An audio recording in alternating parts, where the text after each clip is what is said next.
If you watched the last video, you'd have seen me struggling in the mud, slipping over and things. And I needn't have done any of that because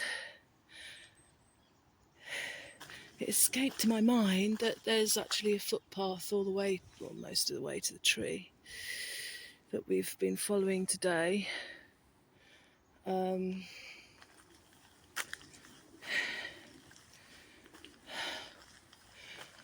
But it's never mind.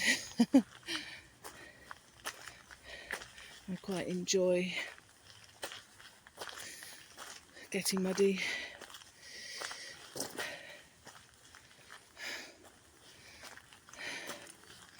And just being in the woods in winter. So don't enjoy the falling over bit, but I didn't do myself any damage really, so.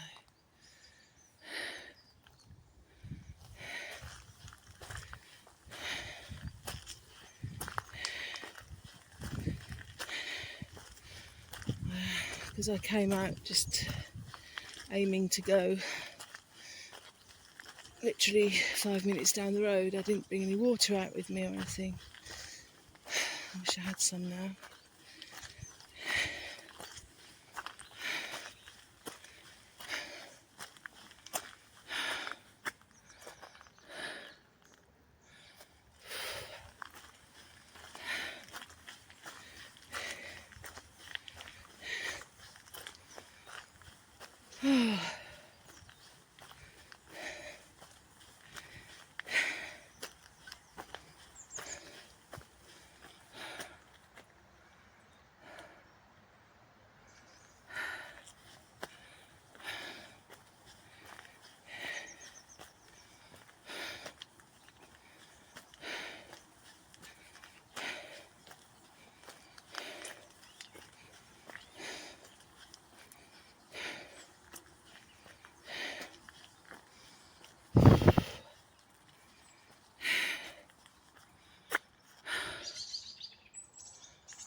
I sit there on that bench quite often and have something to eat.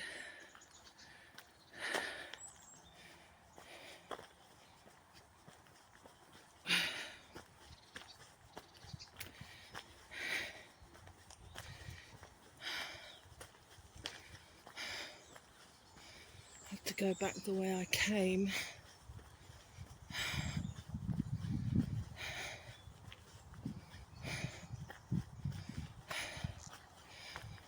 Oh, I may have spoken too soon because there's a massive puddle that I don't really want to attempt to cross. There's the tree in the background anyway. Oh God. Yeah, it's extremely wet. Let's try and go over the grass. I'm gonna have to go over a little bit of grass just to get to the tree.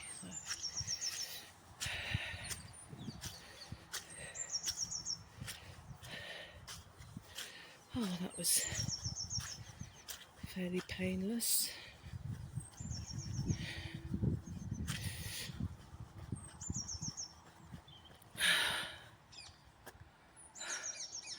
Interesting that the leaves haven't come off the trees.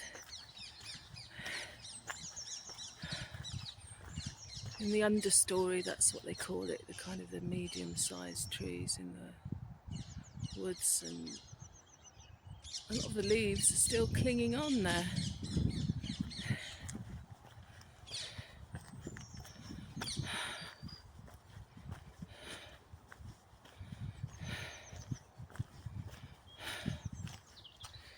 Let's see if we can get to it. Yeah, feet are getting wet now.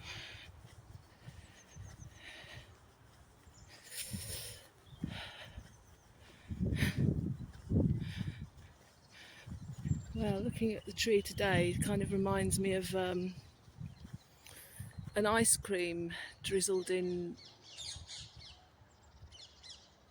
what was it called in the 80s and 90s? I used to have, my mum used to give me, it's like magic ice or something. You squirted it on an ice cream and it was a liquid, and then it kind of froze up with the temperature of the ice cream. That's what the tree reminds me of today. It's extremely saturated, and let me get closer because we've got the stripes where the angle of the branches beneath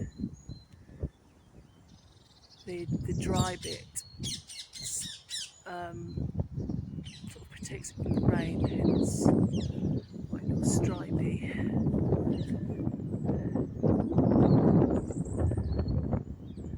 Hopefully you can see that. And then we've got massive dripping effect down the trunk here. Effect that I've never seen before. So yeah, that's really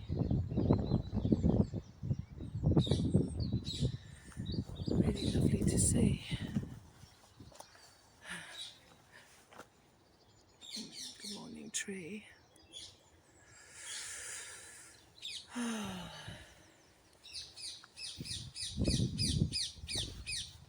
So we're on the other side, yeah. Big stripe here. So there's always something new. I think people assume just going back to the same place, seeing the same thing time and time again is boring, but it's fascinating. There's always something new to observe.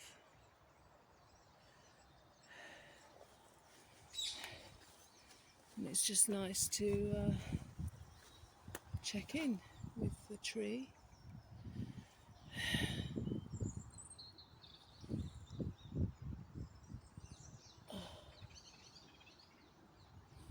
Say hello.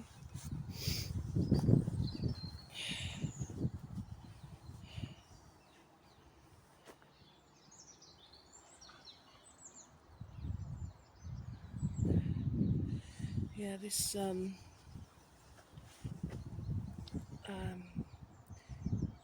green stripe has become greener since either that or the dark bits have become darker, but it definitely looks more green, sort of like a powdery, furry, mossy kind of thing.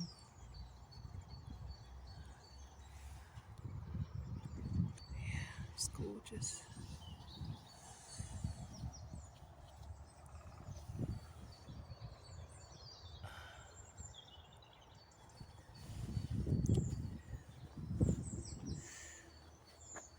So this branch here is kind of dark on top and pale brown underneath.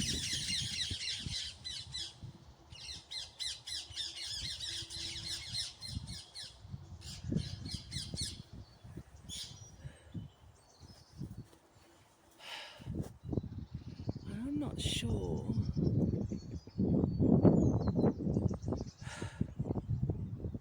but we've had some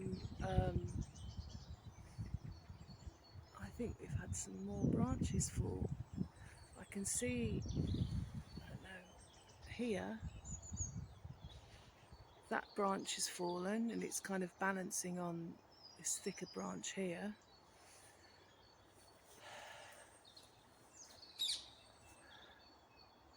I shouldn't really be standing under it, should I really? Yeah, I'm noticing, because it was really quite windy last night.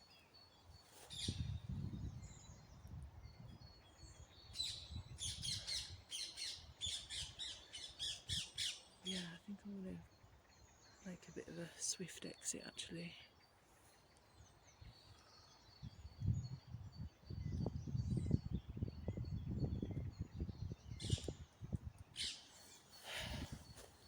It's really odd.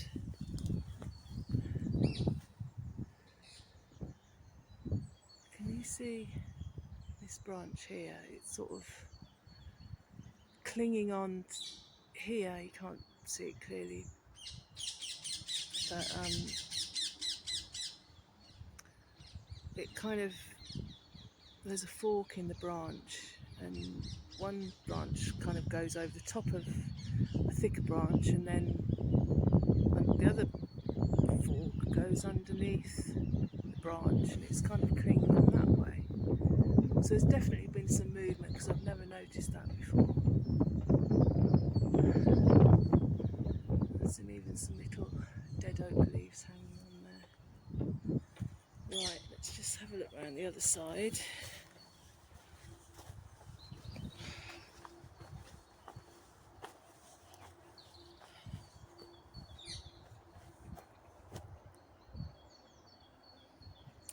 This all looks pretty much intact.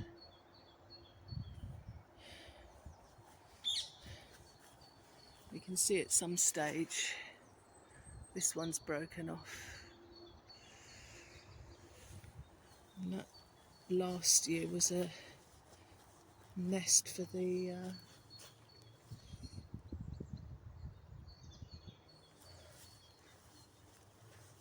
baby great tits.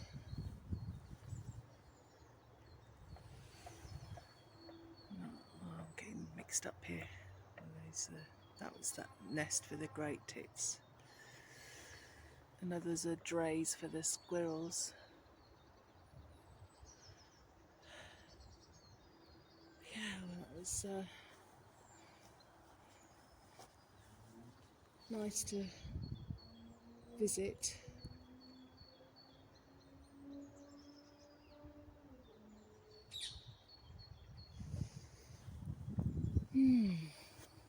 I'm not sure that, just looks very strange. There's definitely been some movement, and I hadn't noticed that this branch here, there's 1, 2, 3, that looks as if it's broken off, and I'd never noticed that before. Maybe I've just not stood at this angle before. So yeah, you can observe the tree from many different perspectives.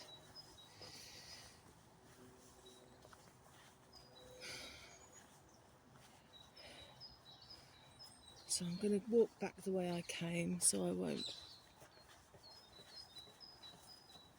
carry on filming unless something major I see.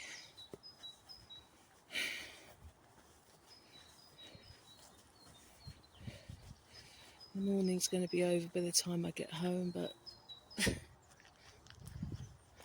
would rather be doing this, to be honest, than sat at my desk.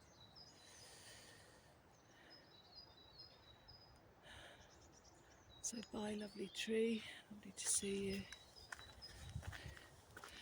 you. And yeah, thank you for watching.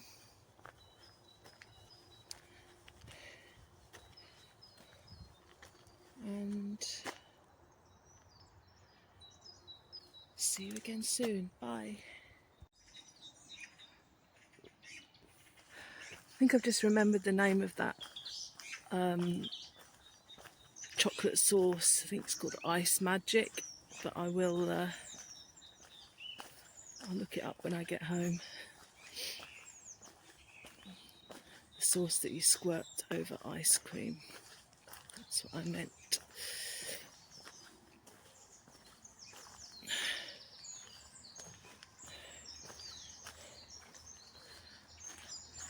Yeah, it's often on walks that you don't think are going to be very interesting, but they turn out to be the most, the most enjoyable.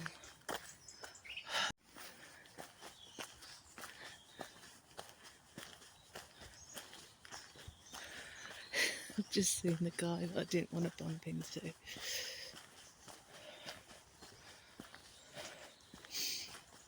I might as well tell you the reason he was in my last video as well. Might just go out the park for a little bit. Just a second. See my first daffodils here. The second actually.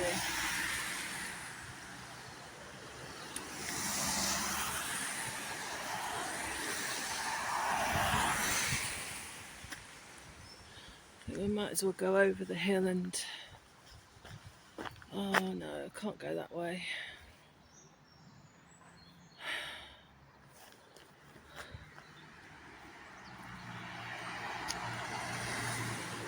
I might have gone by now.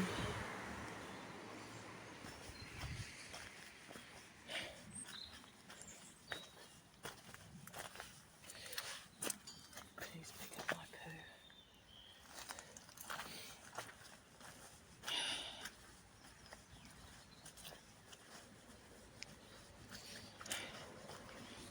Yeah, this guy I met a couple of years ago, an older guy who walks with trekking poles, which I used to do until I couldn't be bothered anymore.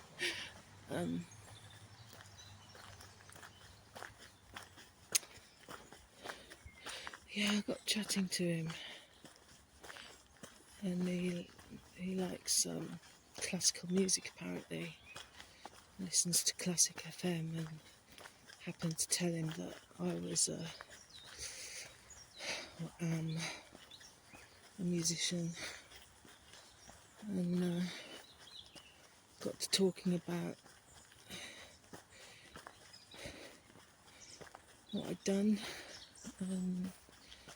Told him about I was a licensed busker on the London Underground for 4 years between 2013 and 2000 and it was about 4 or 5 years, 2018 I think I stopped.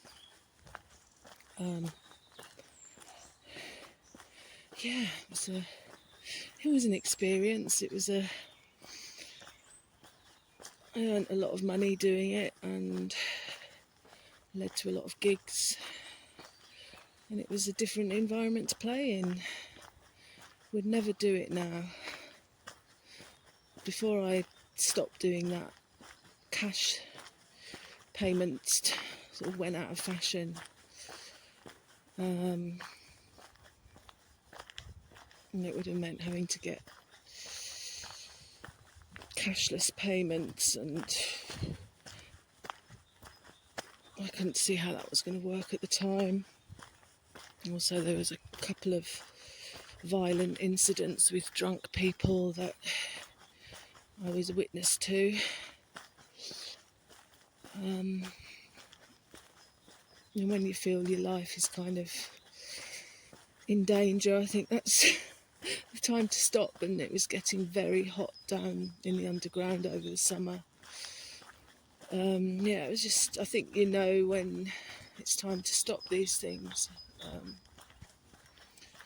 But anyway, I was telling him all about that. And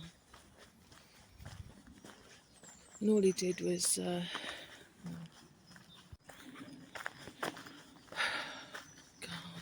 people everywhere. Yeah, all he did was kind of like everything I said, he put me down. He said, oh, you should aspire to doing more than that with your music. And I thought, well, what the fuck do you know about my career? I don't have to like prove anything to you.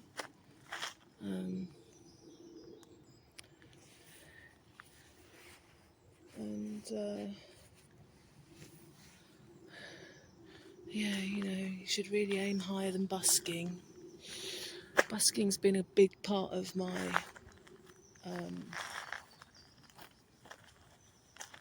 the way I've earned money and the way I've put bands together, and a massive part of my enjoyment,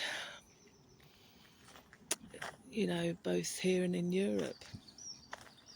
And just to have somebody put you down, and I just don't need it. I really don't need it. It's one of the things you get to the age of 50 and you know what you need in your life and you don't. And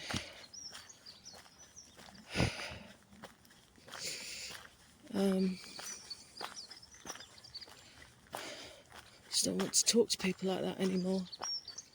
Take the shine off, and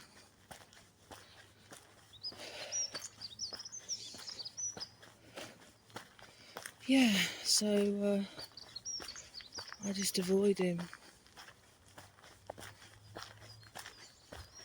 So that's that.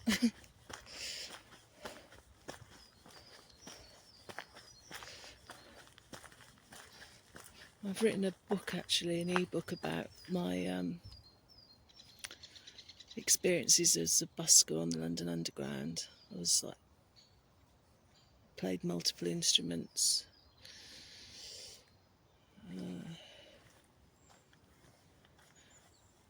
Like my violin and accordion mainly. Well, I think it was all actually on the Underground. And it's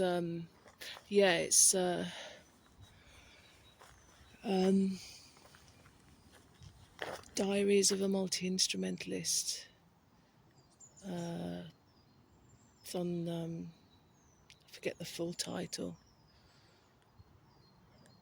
Busking acoustically on the London Underground. So Diaries of a Multi-Instrumentalist.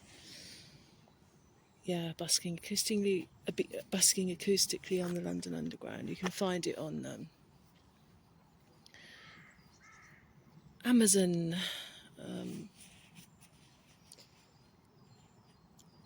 And it's kind of, the entries are taken from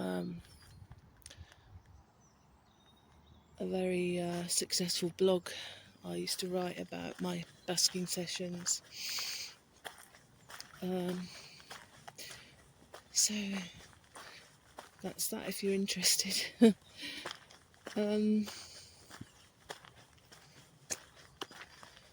Yeah.